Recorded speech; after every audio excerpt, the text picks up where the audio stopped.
వెళ్ళి పక్కనే నెట్ చేస్తాం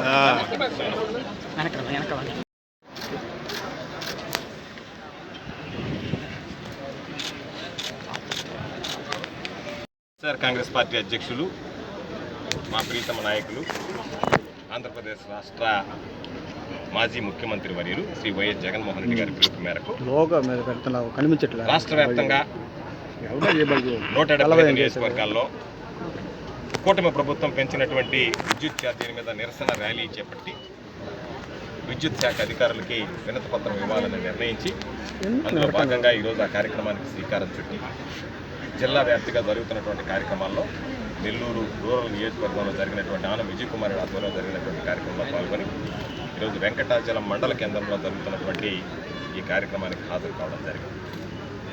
భారీగా తరలి వచ్చి ఈరోజు వైఎస్ఆర్ కాంగ్రెస్ పార్టీ పట్ల చెక్కు చెదరినటువంటి అభిమానం, జగన్మోహన్ రెడ్డి గారి నాయకత్వంలో పెరుగుతున్నటువంటి ఆదరణ, వన్నె తరగనటువంటి ఆయనకున్నటువంటి ఆకర్షణ, ఇవన్నీ కూడా ఈరోజు ప్రత్యక్షంగా ఈ నిరసన కార్యక్రమాల్లో స్పష్టంగా కనిపిస్తున్నాయి.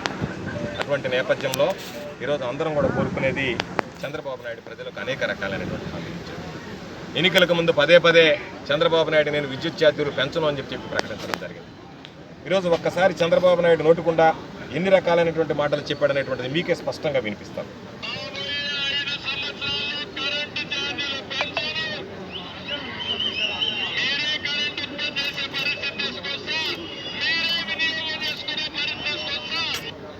అంటే చంద్రబాబు నాయుడు అనేక సభల్లో, అనేక సమావేశాల్లో ఎన్నికలకు ముందు రాబోయేటువంటి 5 సంవత్సరాల్లో కరెంటు ఛార్జీలు పెంచను అని చెప్పి ఈరోజు ఇప్పటికే డిసెంబర్ నెలలో దాదాపుగా 30% కరెంటు ఛార్జీలు పెరిగాయని చెప్పి గగ్గోలు పెడుతున్నారు వినియోగదారులు.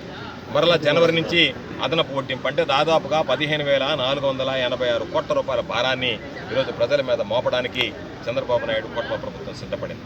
ఎన్నికలకు ముందు మాట ఇవ్వడం, ఇచ్చిన తర్వాత ఆ మాటను తప్పడం, మాట తప్పి ప్రజలను మోసం చేయడం చంద్రబాబు నాయుడికి ఆనవాయితీ. అయినా సరే పాపం ఆంధ్ర రాష్ట్ర ప్రజలు ఈరోజు బాధపడుతుండేది అనేక సందర్భాల్లో చంద్రబాబు నాయుడు మాట ఇచ్చి మోసగించాడు. మరలా అనుకున్నాం చంద్రబాబు నాయుడు మారి ఉంటాడేమో, ఇప్పుడైనా మోసం చేయడేమో అనుకున్నాం, మరలా మోసం చేశాడని చెప్పి. ఎందుకంటే ఇస్తాను అని చెప్పి ప్రజలకు ఆశ పెట్టినటువంటివి ఇవ్వకుండా ఎగ్గొట్టడం, సూపర్ 6కి సంబంధించి ఏ ఒక్క కార్యక్రమాన్ని అమలు చేయకపోవడం.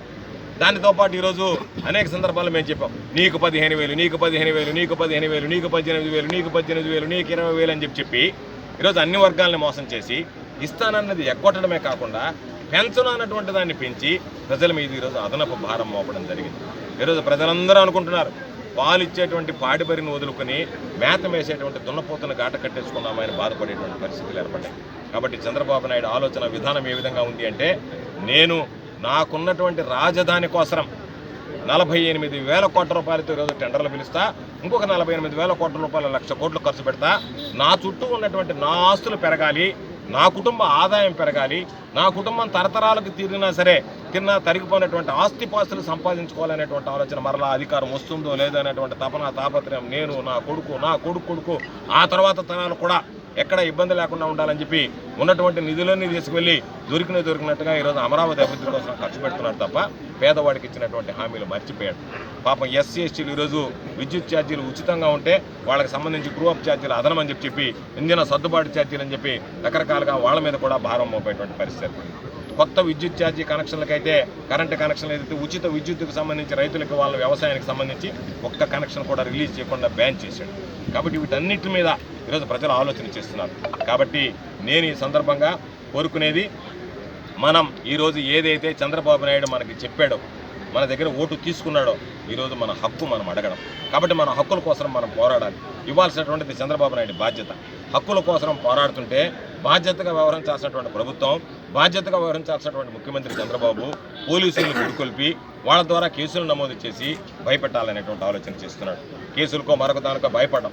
ఈ మధ్యనే వెంకట శేషయ్య మీద కేసు పెట్టి వెంకట శేషయ్యని ఈరోజు జైలుకి పంపించడం జరిగింది.